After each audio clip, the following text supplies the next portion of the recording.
You know, there's a question that has followed me through almost 10 years of clinical practice. I see it in the eyes of family members who are sitting by a hospital bed, and I hear it in the quieter moments when a patient asks, why? Why does one person's body seem to keep fighting, stay strong, and repair itself well into their later decades, while another person, sometimes much younger, seems to just crumble under the same diagnosis? For a long time, I looked for the answer in the places I was trained to look. I looked at the type of cancer, the stage, the genetics, the cutting-edge drugs we were using. We are trained to look at the disease and then match it with a pharmaceutical weapon. It's a clear, logical pathway, but it never fully explained that quiet mystery of resilience. Then my attention shifted. I stopped looking just at the disease and started looking more closely at the terrain of the body itself, specifically at the intricate, silent world of our own stem cells and our internal cancer surveillance systems. And in this search, I found myself not in a brand new research facility, but looking at something ancient, something small, dark, and completely unpatented. It's a seed, a tiny black seed that researchers have been studying intensely for decades, and that modern medicine, for reasons we need to talk about honestly, quietly stopped putting front and center. This seed contains a compound that, in rigorous laboratory settings, triggered a 300% increase in stem cell regeneration. These are the very cells your bone marrow uses to rebuild your blood, the very cells your gut relies on to renew its lining every few days. These are your body's internal construction crews, and this compound seemed to multiply them dramatically in a separate line of research. That same compound was shown to essentially place cancer cells on a starvation diet by cutting off their blood supply, leaving the healthy tissue around them completely untouched. The seed is still there, sitting quietly in your grocery store. You might have a jar of it in your spice cabinet, forgotten at the back. You have likely walked past it 100 times, and after today, you will never see it the same way again. Now, a question deserves a direct, honest answer. If this seed is so powerful, if the data is so compelling, why hasn't your doctor handed you a printout of the research? The honest answer has two parts, and they reveal a lot about how medicine works. The first part is straightforward and financial. A seed cannot be patented. When researchers at institutions like the National Institutes of Health started publishing serious data on its active molecule, called Thymoquinone, the pharmaceutical industry hit a wall. They had no way to own it, and if you cannot own a compound exclusively, there is no way to justify the massive financial investment required for the large-scale clinical trials that lead to FDA approval. Without that financial incentive, those multi-million-dollar trials never get funded, and without those specific trials, it never makes it into the standard treatment guidelines that I was trained to follow in medical school. Without guidelines, doctors don't prescribe it. The pipeline is broken, not because the science is weak, but because the business model does not fit. The second reason is a form of cultural dismissal that happens in academic science. This seed has been used medicinally for over 3,300 years. It was found in the tomb of King Tutankhamun, placed there as a provision for the afterlife. It appears in ancient Islamic, Ayurvedic, and Greco-Roman medical texts as a remedy for everything from respiratory ailments to digestive failure, and for a long time that ancient association created a sort of professional blindness. Modern researchers treated it as folklore, a charming historical footnote, rather than as a powerful pharmacological agent. That all changed when the mechanistic studies started piling up, showing exactly how it works on a cellular level, and that's the journey I want to take you on right now. Hi, I'm Dr. Meilin. I'm an emergency medicine physician and a cancer biology researcher. My career has been split between the urgency of the ER and the deep focus of the lab, and over nearly a decade, I've watched countless patients fight diseases that, in many cases, their own biology was already beautifully engineered to handle.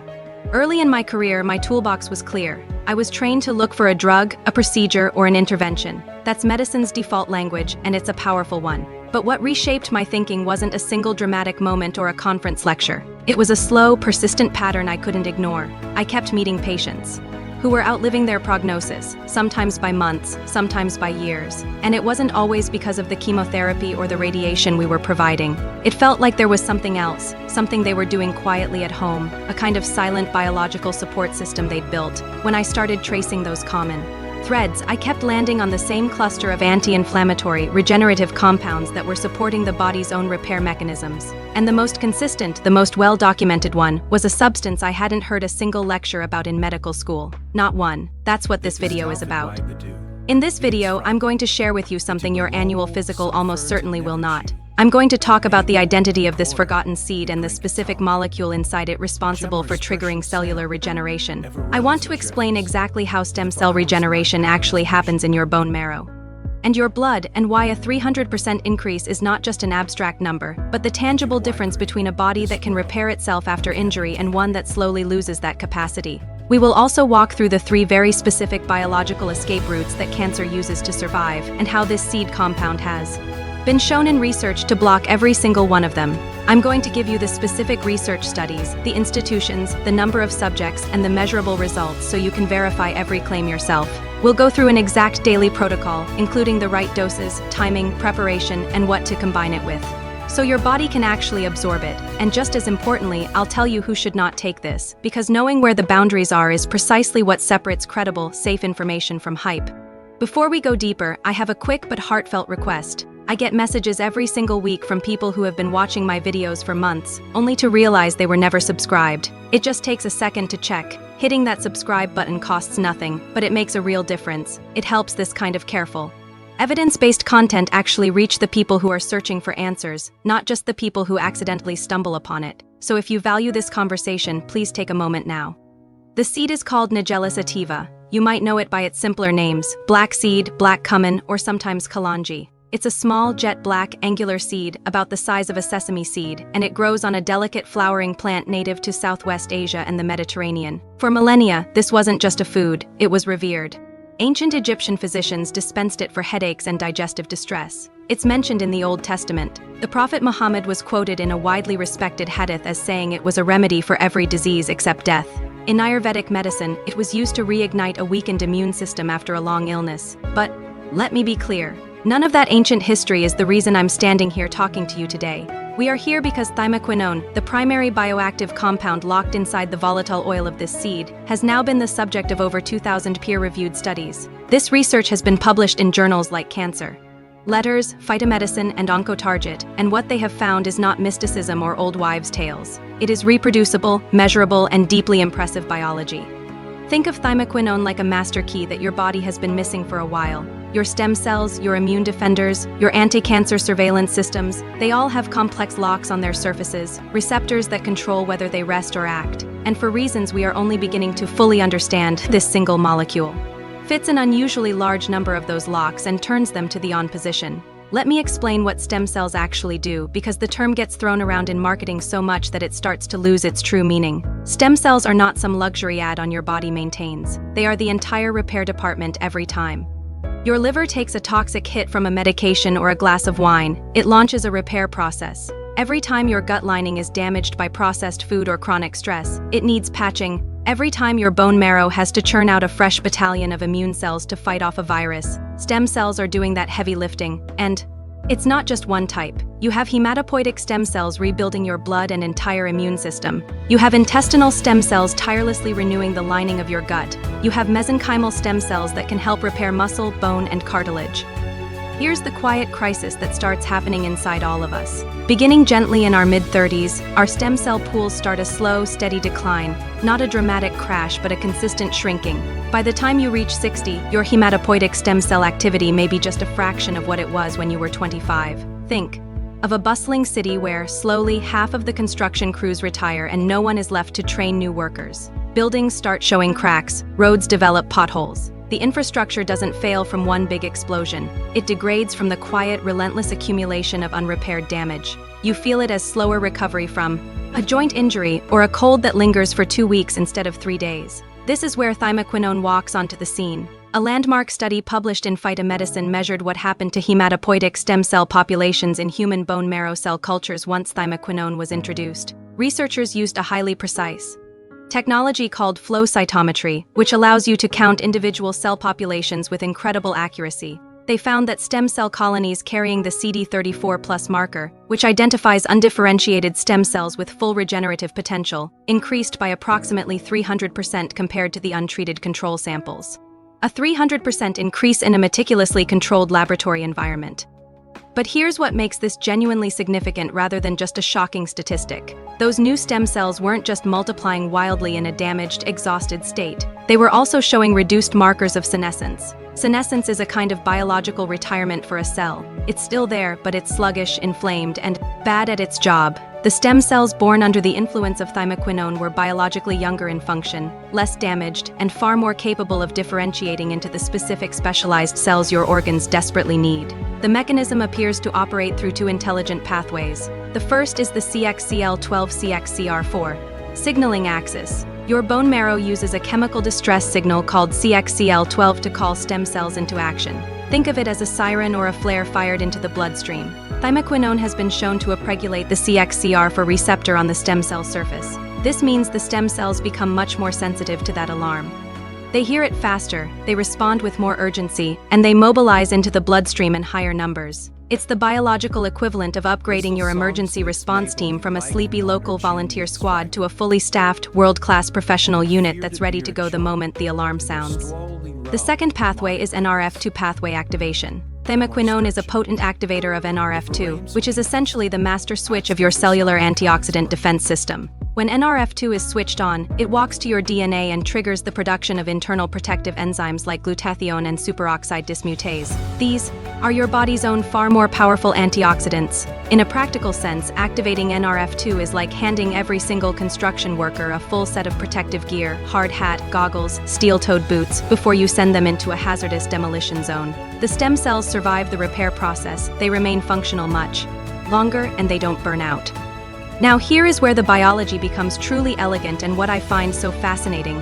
The exact same compound that regenerates and protects your healthy cells appears to operate almost in perfect reverse when it encounters a cancer cell. The mechanisms are specific, documented in detail, and frankly worthy of far more public attention than they get. The first anti-cancer pathway is something called anti-angiogenesis, which means cutting off the nutrient supply line. Cancer is a greedy tissue. It cannot grow beyond the size of the tip of a pencil, about 2 millimeters, without a dedicated food source. That food source is blood. To get it, tumors secrete a chemical signal called VEGF, vascular endothelial growth factor. It's a command that screams at your body, build new blood vessels here and do it now. Thymoquinone, in multiple cell and animal studies, has been shown to significantly quiet that command. It does this by suppressing a nuclear transcription factor called HIF1 alpha, which cancer cells use as a switch to trigger VEGF secretion when they sense low oxygen. Essentially, it intercepts cancer's order for supply lines before the message can be delivered. The tumor is left waiting for a shipment of nutrients that never arrives. The second anti-cancer pathway involves selective apoptosis, which is a way of gently forcing the cancer cell to kill itself. Every healthy cell in your body carries a built-in self-destruct mechanism, a sort of eject button called apoptosis. This is a crucial safety feature. If a cell turns rogue, it's supposed to activate this switch and dismantle itself without any fuss. Cancer cells are so dangerous because they have found ways to jam this switch, to disable it, which is how they achieve a kind of biological immortality. Thymoquinone appears to reach in and unjam that switch specifically in malignant cells. It does this through two routes. It upregulates the guardian tumor suppressor protein p53, and it activates the caspase cascade, which is the molecular execution team that cleanly dismantles the cell from the inside out. What I find particularly medically remarkable is the selectivity. In study after study comparing cancer cell lines to healthy cell lines, both bathed in the same concentration of thymoquinone, the cancer cells show a dramatically higher death rate while the healthy neighbors remain largely peaceful and unaffected.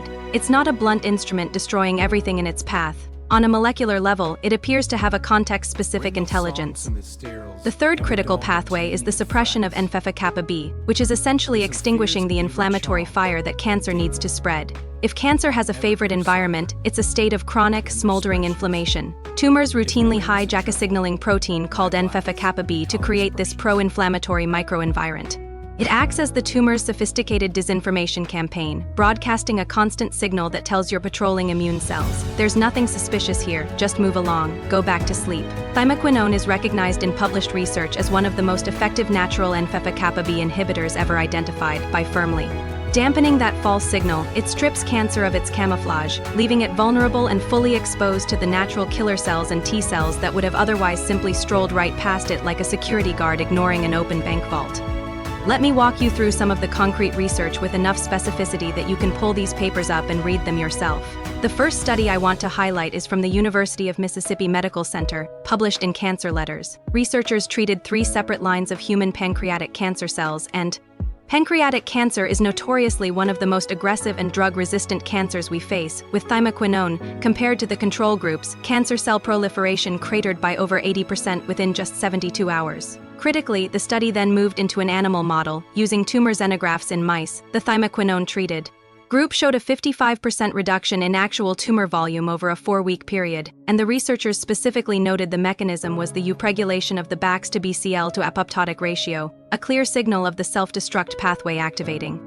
The second key study comes from King Abdulaziz University in Saudi Arabia, published in Phytomedicine. This is the foundation for the regeneration number you hear referenced in a controlled trial using human bone marrow cell cultures. Thymoquinone at a concentration of just 10 micromoles produced a 2.9 to 3.1-fold increase in CD34 plus hematopoietic stem cell colonies over a 14-day culture period.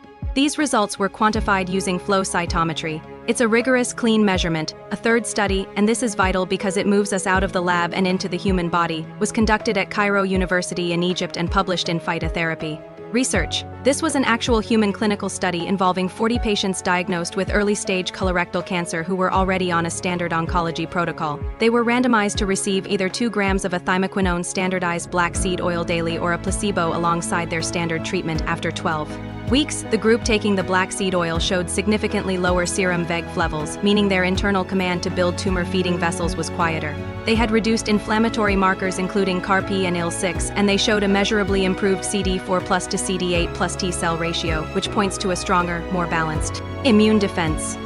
A fourth study from the University of Heidelberg in Germany, published in Oncotarget, was a detailed molecular biology investigation. It examined thymoquinone's effect on the NF-kappa-B pathway in aggressive breast cancer cell lines. It found that a complete suppression of NF-kappa-B was achievable at concentrations that can be reached through careful dietary supplementation. The researchers described thymoquinone as operating through a mechanism pharmacologically comparable to expensive synthetic NF-kappa-B inhibitors that are still in clinical development but without the associated toxicity profile. And finally, a systematic review from the National Institutes of Health, published in Evidence-Based Complementary and Alternative Medicine, pulled together 133 published studies on Nigella sativa. The conclusion was that thymoquinone demonstrated significant anti-cancer activity against 19 different cancer types in rigorous peer-reviewed research, with the most robust evidence pointing toward colorectal, breast, liver, and pancreatic cancers. The review closed by explicitly calling for escalated funding of Phase 2 and Phase 3 human clinical trials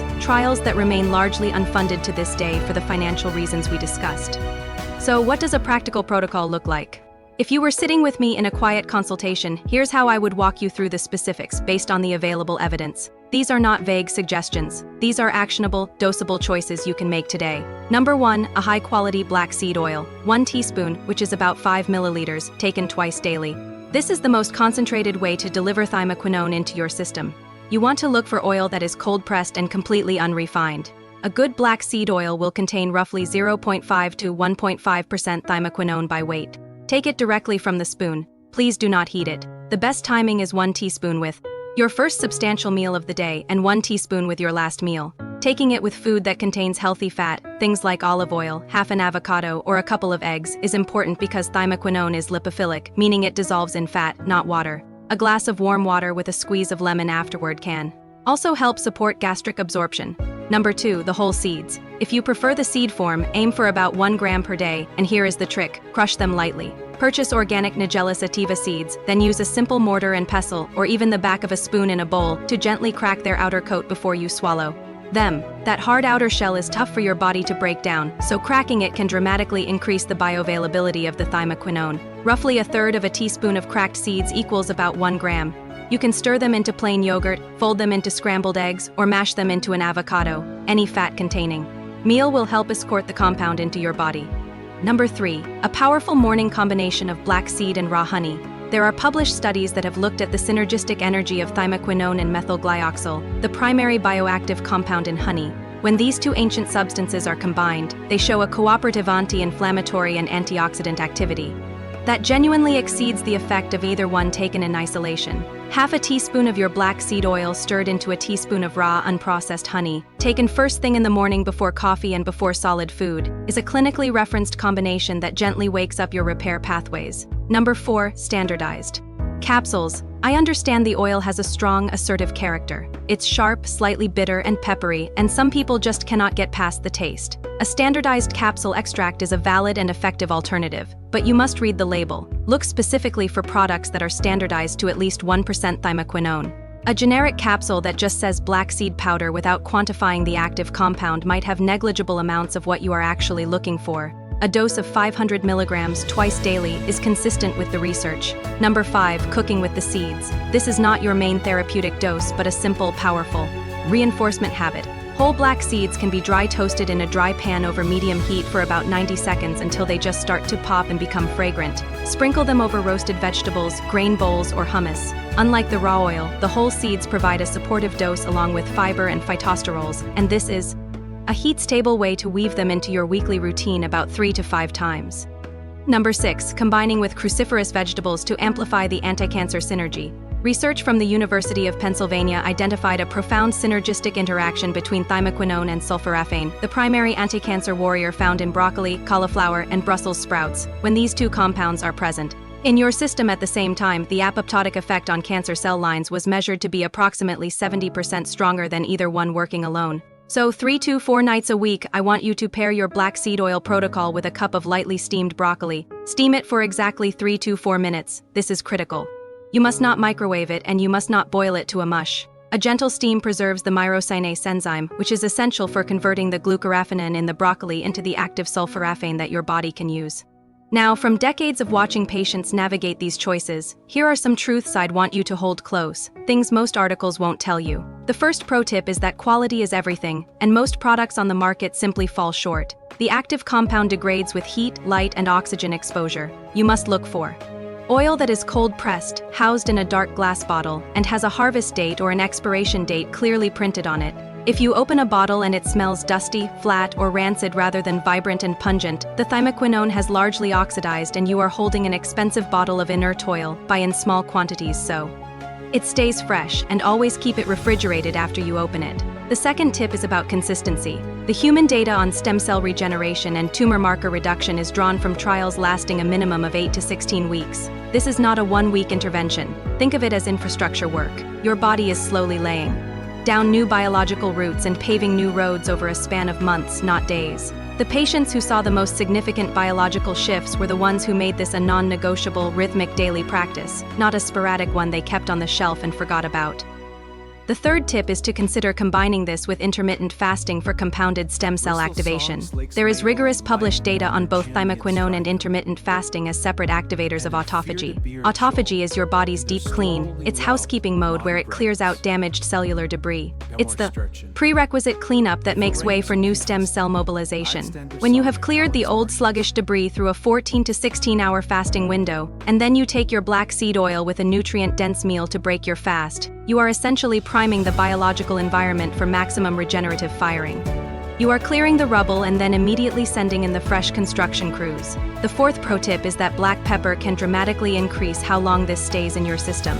Piperine, the compound that gives black pepper its bite, inhibits certain liver enzymes that are responsible for rapidly escorting thymoquinone out of your bloodstream. Adding just a quarter teaspoon of freshly ground black pepper to the meal you eat alongside your black seed oil can significantly extend thymoquinone's half-life, giving it more time to do its work. It's the same principle you might have heard with turmeric and curcumin.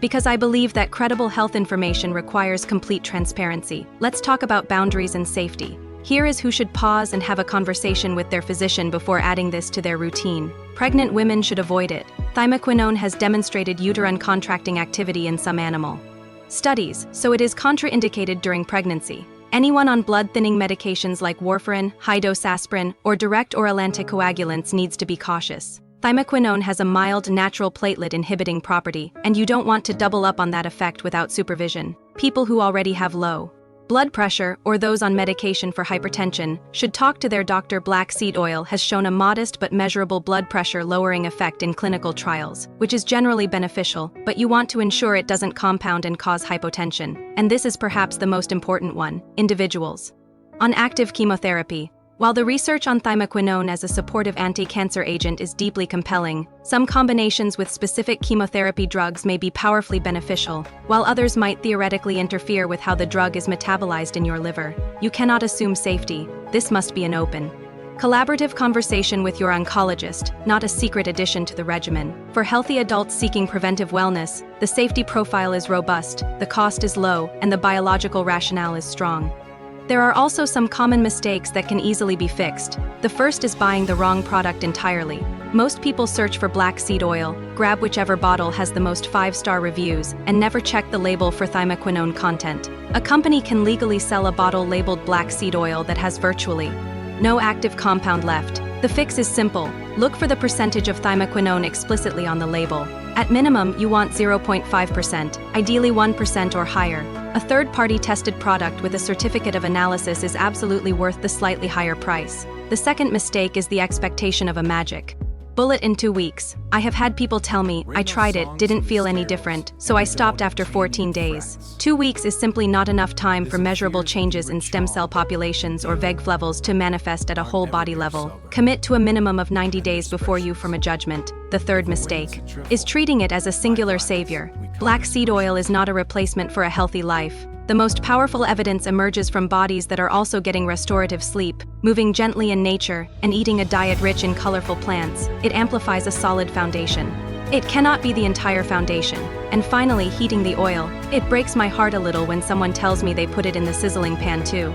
They're onions. This is well-intentioned but counterproductive. Thymoquinone is heat-sensitive and begins degrading at temperatures above 120 degrees Fahrenheit. Drizzle it over food that has already been cooked and pulled from the heat, but never, ever cook with it directly. Your body is not just a vehicle that is passively waiting for something to go wrong. Right now, in this very moment, your stem cells are attempting to differentiate and patch worn tissues. Your immune surveillance system is scanning for abnormal cells. Your anti-angiogenic pathways are trying to prevent the microscopic blood supply. That any precancerous cluster needs to grow into a real threat. These are not systems that belong only to people with perfect genetics or astonishing luck. These systems belong to you. They are built into the very fabric of your cells. What determines how well they function is not solely your age or your family history. It is, in meticulously documented ways, influenced by what you choose to put in your body every single day. The forgotten seed we've talked about today isn't magic, it is biology. It operates through pathways that researchers have spent decades mapping, measuring, and verifying. The fact that it came from a spice aisle and not a pharmaceutical laboratory does not make the data less real. In some ways, it makes the science even more interesting because no one funded those initial studies for a blockbuster profit. Researchers pursued them because the results were so consistent they demanded attention.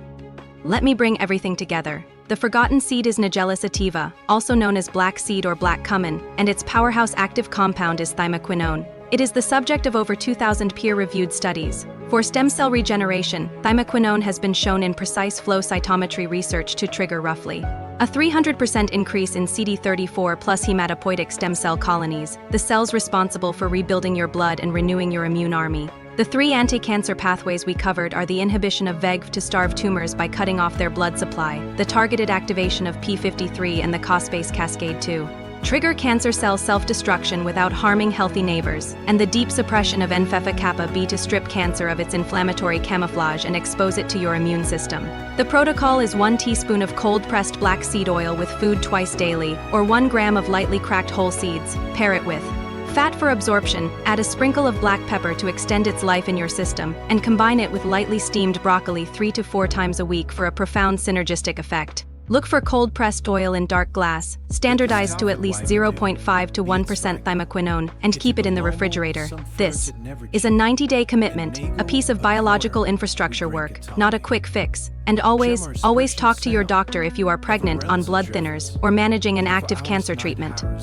Your health is not a fixed, static sentence handed down by your genes. It is being actively shaped moment by the daily choices you are making. This biology of cellular renewal, of stem cell activation, of silent cancer suppression is not reserved for the especially fortunate. It responds to inputs, and some of the most profound inputs have been sitting forgotten in our kitchens for millennia. You now have the information. What you choose to do with it is entirely, confidently in your hands. If this information connected with you today, I have to ask you to do 2 things. First, please share this video with someone in your life. Maybe it's a friend who is walking through a diagnosis, or a child watching their parents' health slowly decline, or simply someone you know who is trying to stay ahead of the curve. 1 in 2 people will face a cancer diagnosis in their lifetime. The person who needs to hear this message might already be in your contacts list. Second, I encourage you To watch the video where I break down the 5 specific foods that activate your body's autophagy system, your internal recycling and renewal process, and how combining those with the protocol we discussed today creates what researchers are starting to call a regenerative cascade that far too many people don't realize is possible until it's too late. I'm Dr. Meilin, and I'll see you in the next one.